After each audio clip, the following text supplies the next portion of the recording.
Magandang gabi, Pasay! Magandang gabi, Metro Manila! Una sa lahat, kami po ay nagpapasalamat sa inyong napakainit na pagtanggap sa amin.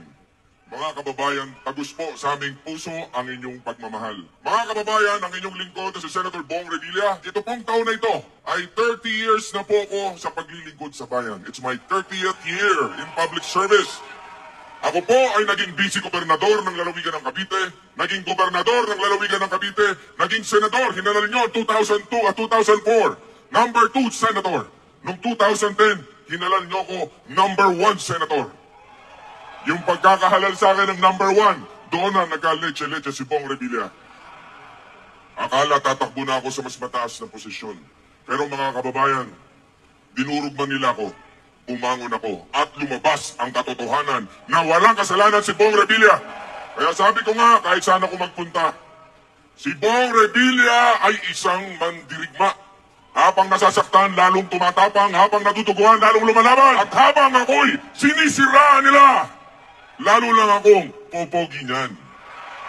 Kaya sabi nga ni alias Pogi, anak ka ng teteng. Kaya sa inyo po, sinasabi nila, nagbudots lang daw ako.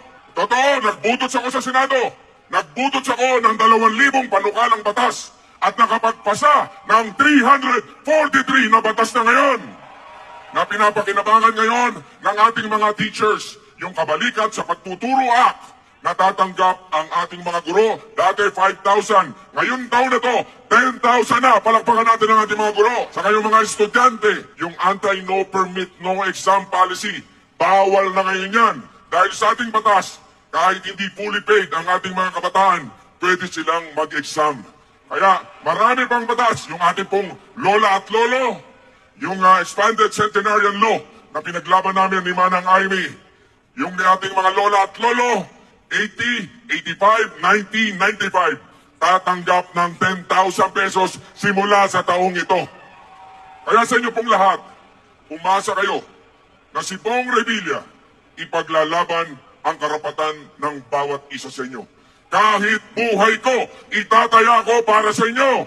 Dahil hindi ko mararating itong aking kinalalagyan kung hindi po dahil sa inyong lahat. Kaya sa inyo pong lahat, tandaan ninyo, mahal kayo ni Senator Bong Revilla at suportahan po natin ang alyansa para sa bagong Pilipinas.